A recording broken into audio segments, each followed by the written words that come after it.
ایک وقت ایسا تھا کہ پوری اسلامی دنیا میں اخوان الصفا غالب آ گیا۔ اخوان الصفا جو تھا یہ 90 کے قریب رسالے تھے، کچھ لڑکے جمع ہو گئے، پڑھے لکھے تھے، 30 سال سے بھی کم عمریں تھیں ان کی، 27 28 سال کے ایسے۔ انہوں نے کہا دین میں بہت فساد پھیل گیا ہے، ہمیں چاہیے کہ اصلاح کرے۔ کیا فساد پھیل گیا؟ اسپین میں کچھ کہا جا رہا ہے، بغداد میں کچھ کہا جا رہا ہے، اتنے فرقے ہو گئے ہیں اور دین پرانا ہو گیا ہے، اسے اپ ٹو ڈیٹ کرنا ہے۔ ایک یہ بھی بڑا عذاب ہے کہ دین کو عصر حاضر کے موافق بنانا ہے۔ ان میں جو بہت پڑھے لکھے تھے انہوں نے رسائل کو لکھنا شروع کیا، 90 رسالے انہوں نے لکھے اخوان الصفا کے نام سے، اور 100 سال سے کم عرصے میں وہ پورے عالم اسلام میں پھیل گئے۔ یعنی حالت یہ تھی کہ ان کی تیسری نسل جب آئی ہے تو کوئی آدمی یہ کہہ نہیں سکتا تھا کہ میں نے ان رسالوں کو نہیں پڑھا۔ اتنے اس سحر اور جادو میں گرفتار ہو گئے لوگ، ہر نسل کا فرد پڑھا لکھا، اور وہی کئی مرتبہ میں بچوں سے کہتا ہوں کہ بیٹے یہ پیغام دیکھ دیں، یہ چیز، تو ہنستے ہیں کہ آپ کو بھی موبائل کا استعمال میں کہ نہیں آتا بیٹے، تو ہنستے اس لیے ہیں کہ ان کے لیے بچوں کا کھیل ہے نا اب یہ موبائل، کہ فلاں کو ای میل کر دیا، یہ کر دیا، تو اب کیا سیکھنا ہے اس ای میل کو اور اس کو، تو اب تو کچھ اور ہی سیکھیں، کہیں اور جانا ہے۔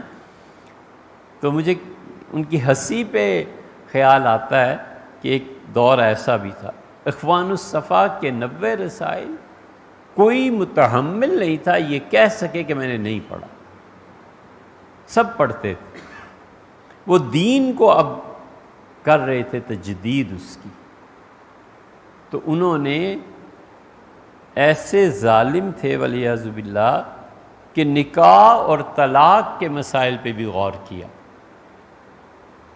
کہ حضور اقدس صلی اللہ علیہ وسلم نے جو نکاح کی بندشیں بتائی ہیں اور جو اللہ نے نکاح کی بندشیں بتائی ہیں اس پہ غور کرنا چاہیے۔ تو اخوان الصفا والے جو تھے نا رسائل، انہوں نے کہا نکاح جو ہے اس پہ بھی غور کرو، اپ ٹو ڈیٹ ہونا چاہیے۔ پھر اپ ٹو ڈیٹ کرنے میں انہوں نے جس بے باکی اور بے حیائی اور کفر کی باتیں لکھی، جی نہیں چاہتا اس کا تذکرہ کریں، والعیاذ باللہ ایسی بے شرمی اور بے حیائی ہے کہ اللہ کی پناہ ہے۔ ہم اس سے ذکر نہیں کرتے کہ آپ بچے ہیں، کوئی چیز ذہن میں بیٹھ نہ جائے۔ شراب پہ غور ہوا اور قرار پایا کہ جو شراب نشہ پیدا نہ کرے اس وقت تک تو جائز ہے، اس سے اگلا قطرہ حرام ہے۔ فتویٰ آ گیا نا جی، جتنی مرضی پیے جاؤ، کیوں منع کرتے ہو لوگوں کو، کیوں حد جاری کرتے ہو؟ اپ ٹو ڈیٹ اسلام یہ ہے کہ اب شراب کی نئی نئی قسمیں آ گئی ہیں، اس لیے جب تک نشہ نہ پیدا ہو تب تک اجازت ہے۔ یہ اپ ٹو ڈیٹ ہو گیا دین اب، والعیاذ باللہ بہت سی ایسی گمراہی، اور ان سب گمراہیوں کی تہ میں اب تک جو اصل جذبہ ہے وہ یہ کہ گناہ کو مباح قرار دیا جائے۔ بس مباح کیا ہوتا ہے؟ جس کے کرنے پہ عذاب نہیں، چھوڑ دینے میں ثواب نہیں، نیوٹرل چیز ہوتی ہے۔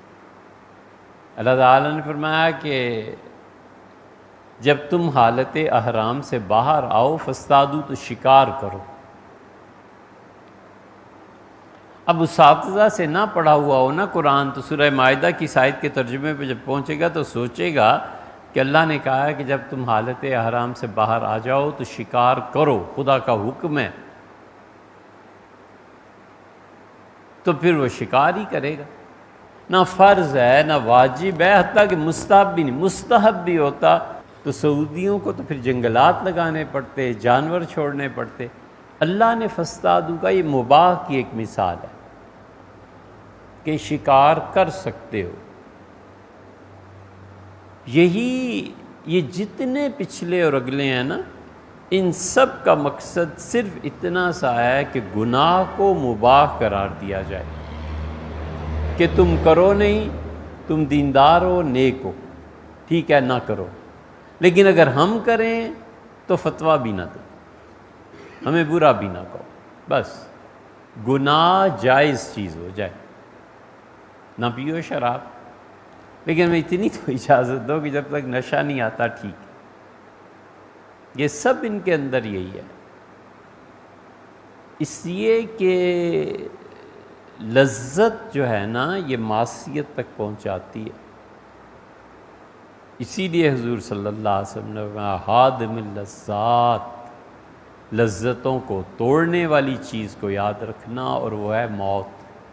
تو یہ وہ چیزیں ہیں جن کو ہماری دنیا میں اب بھی ہمارے بچے ان چیزوں سے گمراہ ہوتے ہیں، دین کے نام پہ دینداروں ہی کی جڑیں کاٹنا نہ کریں۔ بس اللہ نے جہاں ضروری قرار دیا ہے، اور اگر بولنے والا لکھنے والا عوام میں سے ہے تو بالکل ہی نہ کرے کہ یار جاؤ مفتیوں سے پوچھو، میرا اس سے کوئی تعلق، مجھے کیا پتہ ہے کیا لکھا ہے کیا نہیں لکھا، جان چھڑائے ان فضول موبائل سے۔